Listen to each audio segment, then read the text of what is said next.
Greetings everybody, I am Batman. This is Solidus-Skully who's currently commentating, and those police officers over there, should I say, Arkham guards are going to die unless Batman concentrates very quickly. So yeah, welcome back to Batman Arkham Asylum, where we're here to do more stuff. By which I mean hunting down Harley Quinn and escaping just in time. Oh yeah. Oh, I thought we were both gonna die in there. You're safe now. You going after that crazy witch? I saw her heading out of the door as we got out of the room. She won't get away. I'll stop her and then her boyfriend. Good. Listen, I'll go try and get the ventilation system working. If you find her, don't go easy on her. For me. He beats his wife.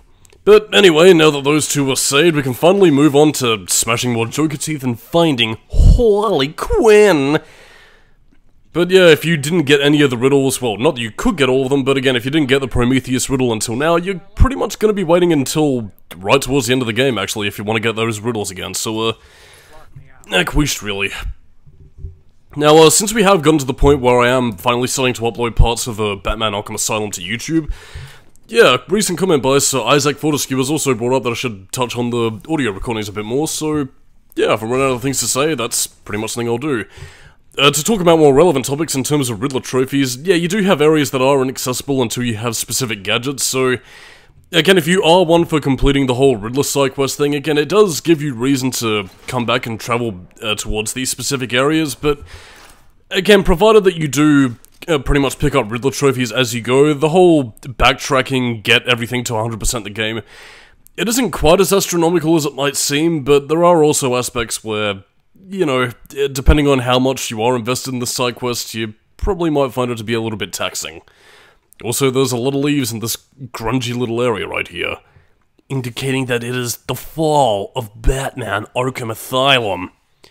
Which, I mean, I presume it probably is for certain parts of the world at the moment, because October is usually in the fall, whereas down under, it is the spring.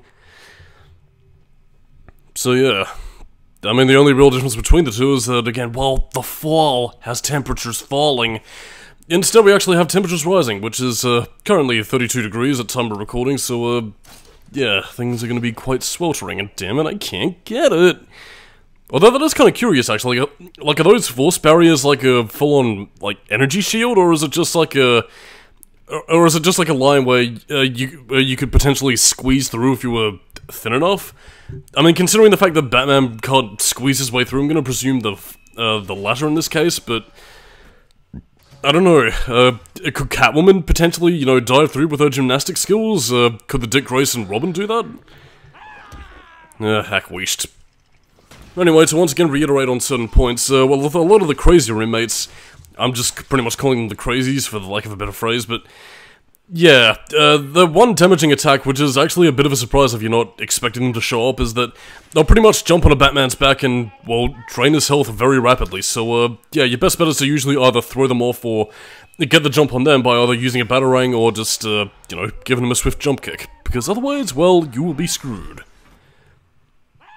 And again, I wouldn't necessarily call Batman Arkham Asylum a horror game, but it does have its moments where it does kind of surprise you with how...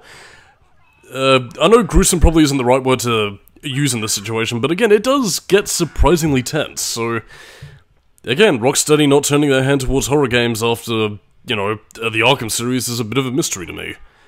I mean, I guess you could say they kind of already covered that territory, but why they went on to Suicide Squad is just a fucking mystery, which, if I haven't said it before, I'll say it here, looks kinda kappa shit. And not very good.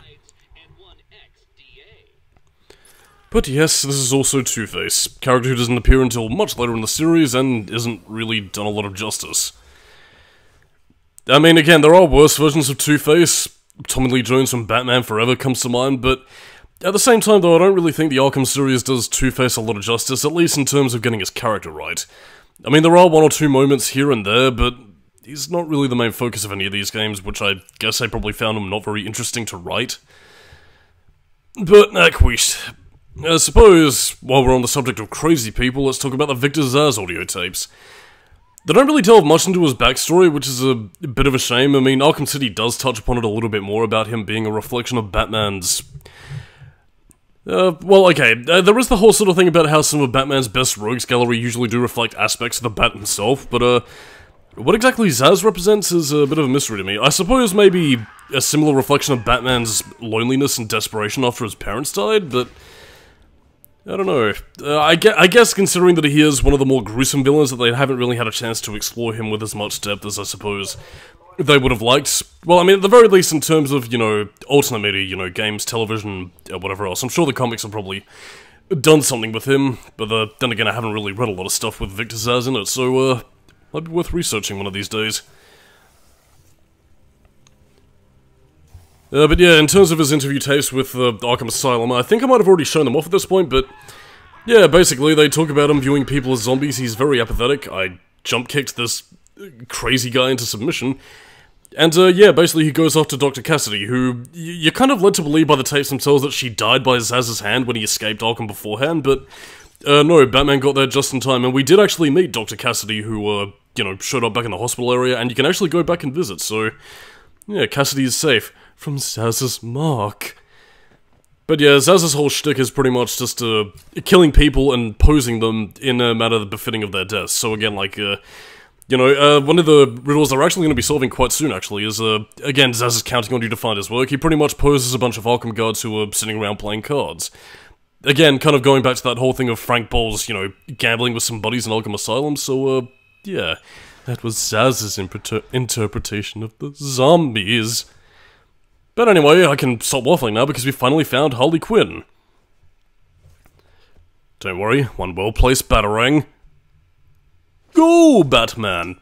Damn it, we can't break the windows! But anyway, it's time for a quote-unquote boss fight with Harley Quinn. Prepare for disappointment. Here he comes, Mr. J! Excellent. I'll leave it to you then, my dear. Get him! So, yeah, our boss battle with Harley Quinn is basically just goon slobber-knockers sugar-me-doo. Although I do finally get to use the explosive gel in a manner in which I can sort of use it well. I mean, I will admit, like, again, you can use the explosive gel in combat potential rather well. It's pretty much a case of, well, playing a game of hot potato. Again, Harley Quinn will electrify specific floors, and that can potentially get you, but it can also get the goons and instantly knock them out, which is pretty sweet. But apart from that, the whole boss fight is a wee bit pish because, well, it's basically just fighting a bunch of goons rather than fighting Harley herself with her own unique patterns and dodge mechanics. Again, it's really saying something when the absolute best of the Arkham combat schema really tends to get in terms of mono-a-mono fights is either Mr. Freeze, or actually we're talking about in a little bit, the Deathstroke battle in Arkham Origins, and you know what, I am going to count the boss fight against the Arkham Knight in, well, Arkham Knight, but yeah, that kind of does show the limitations of the combat schema in terms of, you know, Arkham Asylum. You can't really have a lot of, you know, mono-a-mono, blow-for-blow, how do I counteract these attacks by using Batman's abilities to the fullest, unless, of course, you're using specific gadgets in a Mr. Freeze boss fight, which is kind of very segmented and not very reliant. Well, okay, I say not reliant on the player's skill, but I mean, not reliant on the player's creativity, so to speak, in terms of outfoxing your enemies. You know, something where games like, say, God of War or Devil May Cry 3, you know, really up the ante in that aspect, but I don't know.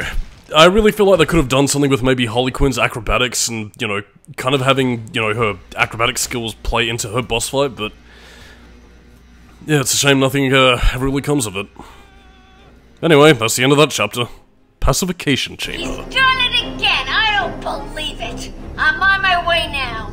Oops, change of plans, kiddo. But I tried my best!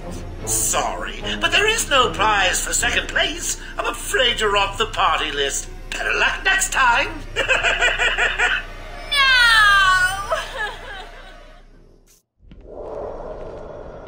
Die, you big ugly bat!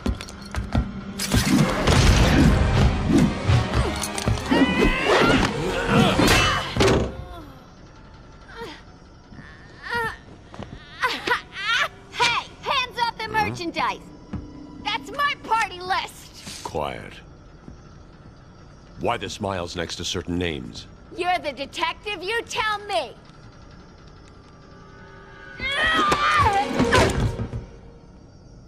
Huh?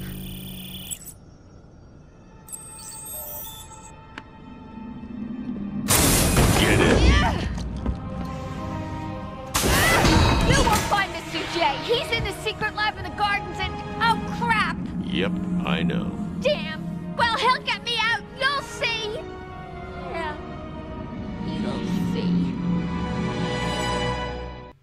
Again, it's really bizarre to me that they've really taken steps to try and promote Harley Quinn as like this uber badass character in recent years when, again, you see in games like this, and even in the, animated series DCIU kind of thing, that Harley was kind of a joke character for the longest time, which I suppose in the effort to sort of promote, DC's female anti-hero villainess lineups, they kind of do want to take her more seriously, but I don't know, with Harley I don't think the lines quite connect, especially as we go on in the series where they try and make her a legitimate threat, even in the Harley Quinn's Revenge DLC of Arkham City. It's, I don't know.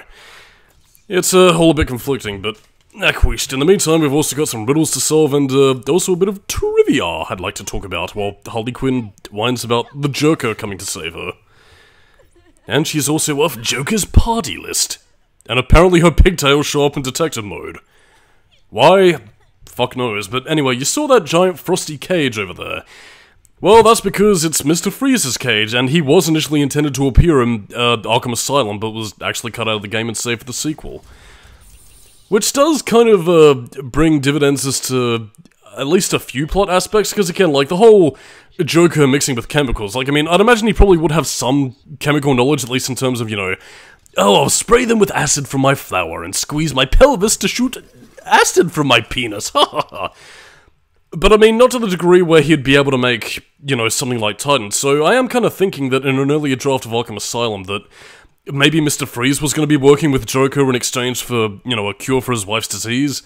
As has been the Mr. Freeze backstory since the animated series made its iconic episode, and I suppose to a lesser extent Batman and Robin kind of cementing it in stone, but yeah, it's kind of odd really that they cut Mr. Freeze out. They did bring him back in Arkham City, Arkham Origins, and Arkham Knight, where they did kind of round off his character arc quite nicely, but yeah, I'd say Mr. Freeze's absence probably best saved.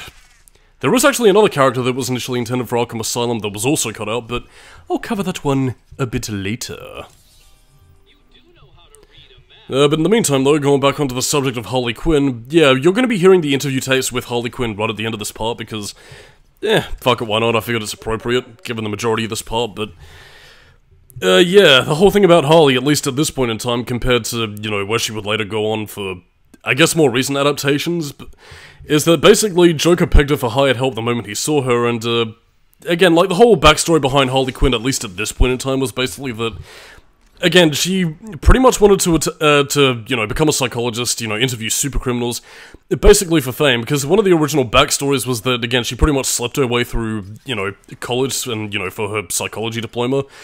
I think more recent comic book adaptations have that degree being legit, so she does legitimately have psychological, training and knowledge. It's just that, well, I don't know, comic books are weird and probably has something to do with DC Rebirth or the New 52 or whatever fucking Crisis on Infinite Earths timeline shakeups that DC has swimmingly. Oh no, we are trapped. How is the Batman going to get out of this one? Well, we'll pretty much just use explosive gel. And get a riddle while we're at it. Or a Symbol of Arkham thing. Queest. Yeah, but anyway, the whole thing with Harley Quinn again. She interviewed Joker, fell in love with extreme personalities, and I don't think they quite go into the whole abuse backstory because, yeah, part of Harley Quinn's thing, really, at least, at this point in her character arc, was that she tends to be attracted towards extreme personalities. Again, the Joker being the obvious one, since again he is a massive narcissist, and I suppose Poison Ivy in and of herself, again, having a hatred of mankind, and, obviously having a bit of an attraction to Harley herself, so, yeah.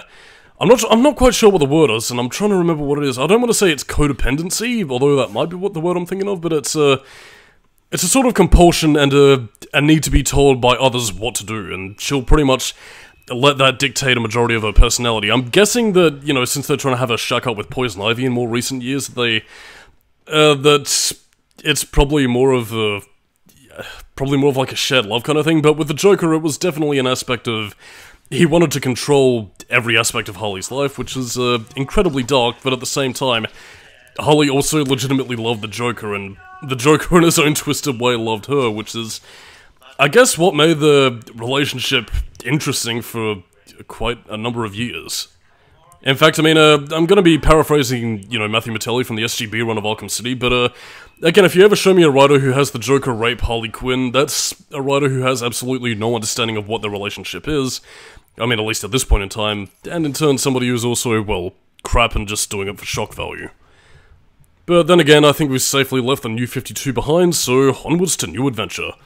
And I thought that maybe if I got the power or range amplifier I could pretty much access that and stop the whole thing, but no, we need another gadget that we won't be getting until we head to the Botanical Gardens, which is where our next destination lies, to save the day and stop the Joker from making more of his Titan. Although then again, I suppose while we're bringing up Joker's whole thing with his... Actually, you know what, I think I'll bring it up a little bit later because we do have a cutscene/audio thing coming up, so I'll probably stay silent for them, but I will talk about it because, yeah, we've dealt with enough plot, so the next couple of minutes is basically going to be dedicated to finding Riddler trophies and dealing with the crazy people. So that's pretty much it, apart from just having one last little run around to see if I'm missing anything, and basically just getting as much use out of the cryptographic sequencer as possible. I mean, it is fair to say that later iterations of the cryptographic sequencer do have more to it than just aligning the letters, although, well, it is a very similar thing. It's more passwords than anything else. We're back at the Gotham Bay with our reporter, Jack Ryder. Jack, we're seeing that all access to the island has been restricted. Police and state troopers are manning checkpoints. That's correct. The island is effectively cut off from the mainland. Nothing on or off. Early reports that Batman himself is on the island appear to be confirmed. Eyewitness reports state that he was returning the Joker to Arkham after the incident at the mayor's office. There are unconfirmed reports that Batman was killed during the Joker's daring escape. But I must stress, this is currently unconfirmed. More as it happens. Back to the studio. Thank you, Jack. We'll bring you more as it happens. As Jack said, we do not know for certain, but it appears Batman may have been killed in the breakout attempt. Stay on this channel for the latest news. Now, back to the scheduled program. Ba-da-da-dun. So yeah, Jack Ryder doesn't proceed to do anything. Not gonna change into the Creeper, even though he technically is. I really kinda wish they brought the Creeper into the Arkhamverse, that would've been cool, and Arkham Knight especially had an opportunity to do that. When he was captured by Deacon Blackfrost, or Blackfire I think his name was, but sadly no dice.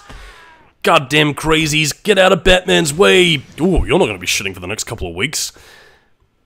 But yeah, after this point, the crazies are pretty much overtaking the island, and while Joker's goons are still bopping about, you know, with their sniper rifles trying to pip off the Batman, yeah, pretty much be on the lookout for crazies. Can either be easier, or, well, more difficult depending on, well, how good you are at detecting their presence. I mean, they do scream and run at Batman, so they shouldn't be too difficult to, you know, take down, but then again, watch your six. And I suppose while we are pretty much going off to get riddles at this point, there is probably another aspect of Joker's character that I could talk about, and that's how much agency he really has. And I suppose this does also kind of extend to, you know, a lot of love the character gets in terms of having, you know, that whole invincibility clause of, money, dear boy, I'm a popular Batman character who can never die. Unless, of course, it's either like your very auteur-driven sort of project, like again the whole Batman 89, where Joker did legitimately stay dead, or, you know, the sort of thing where, you know, circumstances kind of prevent them from putting him in further sequels. You know, 2008's The Dark Knight, when why Joker could be in Dark Knight Rises because of Heath Ledger's death. Whatever, I'm kind of getting sidetracked, but the point I wanted to talk about is basically Joker immunity, which is a term that was coined because of, well, the character's popularity and how some situations seem to be contrived in his favor to continue to let him win. And that kind of turns people off the character, which, I'm kind of on and off with, really, because, I mean, I do like the Joker as a Batman villain. He's not my favourite, mind you, and I think you can probably tell who my favourite Batman villain is, if you've seen any horror things on this channel, but yeah, I think Joker works fine enough in Arkham Asylum. Arkham City and Knight do sort of do a decent job of adapting his character, but yeah, there are some iterations where they try and make everything go towards his favour just purely for the sake of either making him extremely edgy, like in the case of Torn Off Face Joker, or, I don't know, just make him hyper-effective to the point where the Joker's usually at his best when he's just, you know, being a bit of a trickster with Batman, not necessarily being like this hyper-genius who has a plan for everything, or, you know, he's just so crazy that no one can stop him. I don't know really, I was trying to push him off the edge, but alas, that would compromise the Batman Code. And of course, if he compromised the Batman Code, he'd pretty much be like, oh no, I killed somebody, fuck this, I quit, where's McGinnis?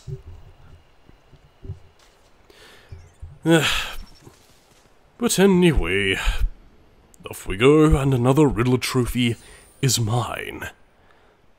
I'm not going to spend too much time just bumming about the island, although we do still have a few other areas where I'm pretty much using the cryptographic sequencer, but yeah, we will pretty much be getting towards the end after the Botanical Gardens, and next time we'll pretty much be having our run-in with, well, not just the Joker, but, well, also Poison... Ooh, Punch in the Dick!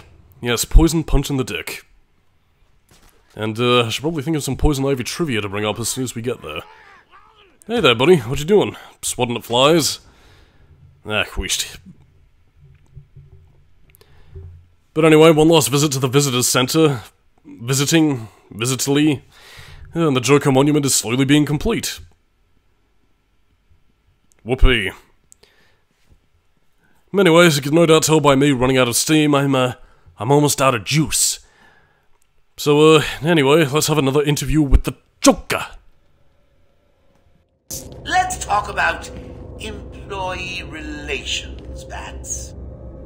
Harley disappointed me, and now she's out of the picture. Gone, forgotten, dead to me. You get the idea. What's it like in your organization? Do you punish your hired help when they fail you? Or is that saucy outfit you make him wear punishment enough? Poor Robin. Anyway, on that note, I'm Solidus-Skully, keeping new metal, and next time on Batman Arkham Asylum, we head off to the Botanical Gardens, and I leave you with interviews of Harley Quinn. Harleen Quinzel? Call me Harley. Everyone does. I'm surprised you want to intern here at Arkham. I've always had a thing for extreme personalities. You can't deny there's an element of glamour to these super criminals. I'll warn you right now, these are hardcore psychotics. Most would rather kill you than speak to you. I'm sure I'll be fine, Doctor. They'll eat you for breakfast. I mean it. One or two of them will enjoy it too. Be careful. Patient interview number 1. So, I'm your first, am I, Toots? Well, you know what they say, you never forget your first time. I'll try to make it memorable for you. Oh, you already have. Tell me, why do you do the things you do? Why do you think I do it? Fame, notoriety, a desire to stand out from the crowd, a wicked sense of humor. You're good. How did you figure me out, Doc? I've had doctors poking around in here for years, and no one was as astute, and if you don't mind my saying, beautiful as you. Really? You're just playing with me. Well, you'll never know, will you? Unless... Unless what? Tell me. Care to tell me how these got in my office? Simple, really. I put them there. Why? You don't like flowers? I think the guards would be interested to know you've been out of your cell. Oh, if you really were going to tell, you already would have. How do you know I haven't already? You know, sweet, I like you. I really do. Even your name. Rework it a bit and we get... Harley Quinn, like the clown. I know, I've heard it before. It's a name that puts a smile on my face. It makes me think there's someone here I can relate to. Someone who might like to hear my secrets. Really? Go on. Not here, my dear. Too many ears and eyes. Come back tonight. I'll be ready for you. He's crazy, you know. Who? Batman? No, Santa Claus. Of course, Batman. Always Batman. I've seen it in his eyes. Screaming, mad, stalkers, and dishonest. Hiding his face behind a fright mask. Well, no masks for me. I have nothing to hide. I laugh at the cruel absurdity of the world. But Batman, he's got them all fooled. He's made them think he can make a difference, that he can actually make things better. And the joke of it is, they all believe it. The police? The police. The meet in this urban cesspool. Listen, sweets. Batman knows we're all on the same funhouse slide into madness. Why won't he admit it? He's up there in his belfry laughing at us. And the real gag is the miserable liar is allowed to run free while I'm in here. That's really incisive. Then you understand, don't you? You know why I do what I have to do. You know Gotham's only real savior is me. I got what you wanted. You did? I mean, good. How did you smuggle it in?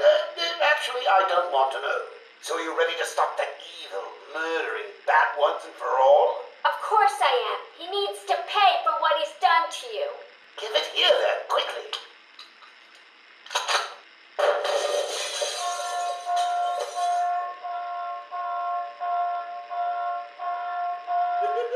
Come on, Doc. We've got ourselves a bat to kill.